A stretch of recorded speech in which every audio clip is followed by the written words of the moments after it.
Hi guys and welcome to Armourgeddon. We've been asked quite a few times now about our Stug replica, so we thought we'd about time we gave you a walk around the old girl. A couple of things to note before we start is number one, it's not ours, it's just actually stored here. And number two, it's not a real Stug. She's actually a 432 chassis, and then this replica was built on top of that. Now, an FV432 is a British armoured personnel carrier, and it's one of the vehicles that we use for our tank driving experiences or our tank battles up at Armourgeddon.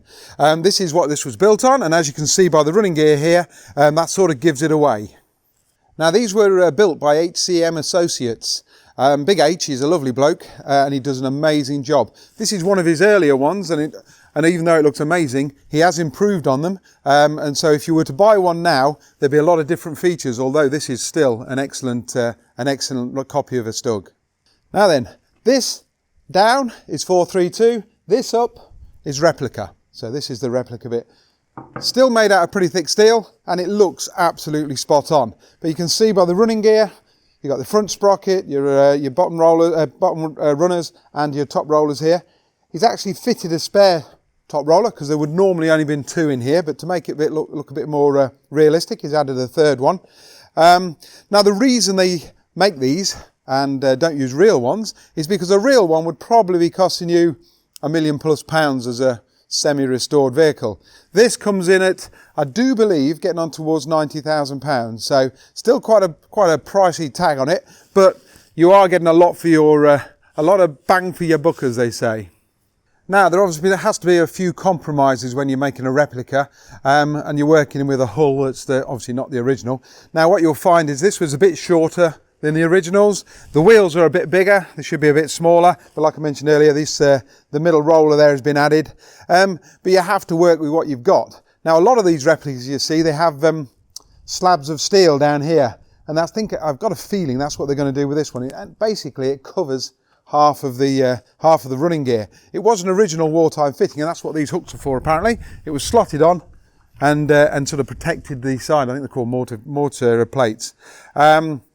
These were quite horrendous, I should think, so if you slipped off the top, I can see you doing yourself a mischief on them, so I'm not sure that was too keen with the crews.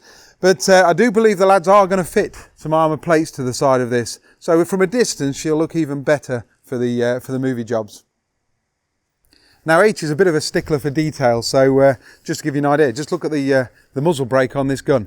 Absolutely perfect. From a distance you wouldn't know. Obviously the beauty of one of these is you don't need to have it on a live firearm certificate because it's not real. The gun isn't a real thing, although it can be used for blank firing. So in the movies that it's done, and it's done a fair few now, and by the way, it's still available for rent if anybody would like it for more movies. But yeah, it does actually fire a few things, but only blanks. Now then, not only has she been in movies, this old girl's been in quite a few of the reenactment battles you'll have seen at the local shows. I think she goes to the Victory show, that's Steve Pepper's show. That's on again this next year, and I do believe she's going there again. She'll probably be at Market Harbour at War, or Operation Market Harbour, or whatever they keep changing its name to. It'll also most likely be at Military Odyssey, I do believe it goes there. So you may well have seen her in action. Normally they get blown up because the Germans nearly always seem to lose in these reenactment battles, but when she's in it, she certainly does look the part.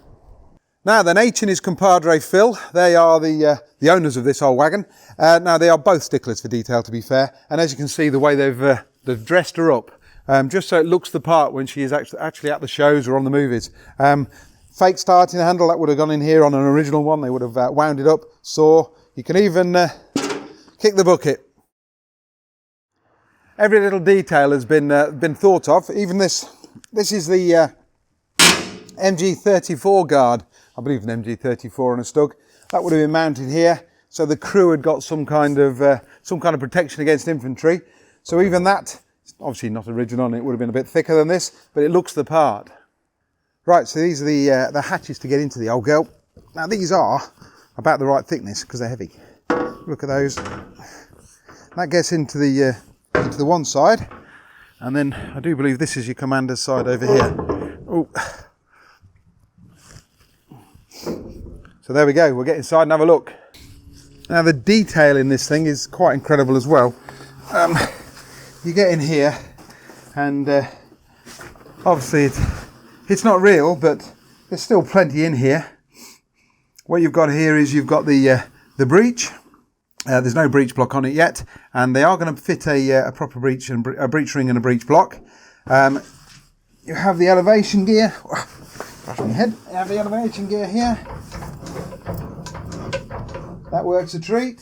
Like I say, they do blank fire it for the movies. And then down this side, you've got your batteries, and that's your steering box oil up the front there. Because it's a 432, it does use the same, the original steering box. So you've got that down there. Then you come around here, you've got the driver's position, and you've got your all your gauges. The tillers are the same as the 432. They are the 432 ones. The master switch box there, which is right by your right knee. It's very easy to get at, but it's in the way a little bit when I have driven it. The visibility on this thing is absolutely awful because all you can see through is that slit at the front. But again, originally it would have had armoured glass over there, or an armoured plate that went over with a small slit in it. So the visibility actually is horrendous. So these are the controls. That's your dashboard. And there's your tillers. They're the same as they would have been, they are in a 432, because basically they are the 432 ones. Your control box there, sorry, your master switch box there. I do believe that's out of the turret of a Sabre or Scimitar or something. I think those switches at the front are for the fans, to keep the engine cool. Now then, although people call this a tank, it actually isn't. It's actually a self-propelled gun. The difference between a tank and a self-propelled gun is a tank, most likely it would have a turret on. The idea being there that you can leave your tank hull where it is and you can turn your turret around to find the enemy and destroy it. With a self-propelled gun, you actually have to turn the whole of the tank to find the enemy, which makes it a lot more complicated, a lot more difficult in action. But the beauty of it is, because there's no turret, you can actually you're actually a lot lower down. So your silhouette is a lot lower, which means you can hide a lot easier. So these were perfect for ambushing. You could hide behind a hedge. First thing the enemy would know was when the shell came ripping through the side of their armoured vehicle. Now, because we're in a big metal box, as soon as you switch the engine on in here, the noise is horrendous. You can't hear yourself think. So for the crew, you have a spotter up here who would also be messing around with a machine gun. But your poor old driver down the bottom there can't see anything, can't hear anything. So what they've done here is they've fitted a modern communication system. When I say modern, it's the same as it was in the 432s or the Saracens or Ferret, that sort of stuff. And this is it. It's all readily available, so if it breaks, you can easily get a new one. But it does make all the difference so that your driver and the crew can actually communicate. Good bits of kit. Now we can tell this has just recently come back from a movie because while we've been moving around in here, Dave found a grenade. Now this is one of the grenades that they threw in on from the top there to replicate it being attacked. The beauty of it is it's all made of rubber, so it's a nice squishy one. So if it came in and hit the driver on the head, it wasn't going to hurt him. Now for those that are wondering where the engine is, it's in the back here. In a normal 432, it would be in this corner here, which is where Dave's sitting. And then the driver would have been on this side. But because they wanted to make this replica as realistic as they could, they actually moved the engine into the back, which makes it a lot better, which means you've got all of this area for the crew. You've got a prop shaft runs through under here, because it drives from the front, as it would have done with an original Stug. The original engine in a 432 is a K60, Rolls-Royce K60. I think what they've done here, 3 or 4 years ago, they took the K60 out and they replaced it with a Cummins. Cummins, I can't remember what the numbers are, but produces, I think, around 300 horsepower. So a little bit more horsepower, actually, than a 432 engine, a K60 engine, which produces about 240 horsepower. So in theory, this is a lot lighter, with a bigger powered engine, should go a lot quicker. Well, there you have it. I hope you've enjoyed it. I hope I've filled in a few blanks on the reason we've got this Stug and how it was built. So please like and subscribe to our channel, and go back and look at the other videos. We've got lots of interesting content we've already done. And this year we have got some amazing vehicles that we're going to be restoring. We've got the Charioteer, which will be done in the next 2 or 3 months. There'll be a video out on that pretty soon, another one. We've got the Jumbo, Sherman Jumbo, which is pretty rare.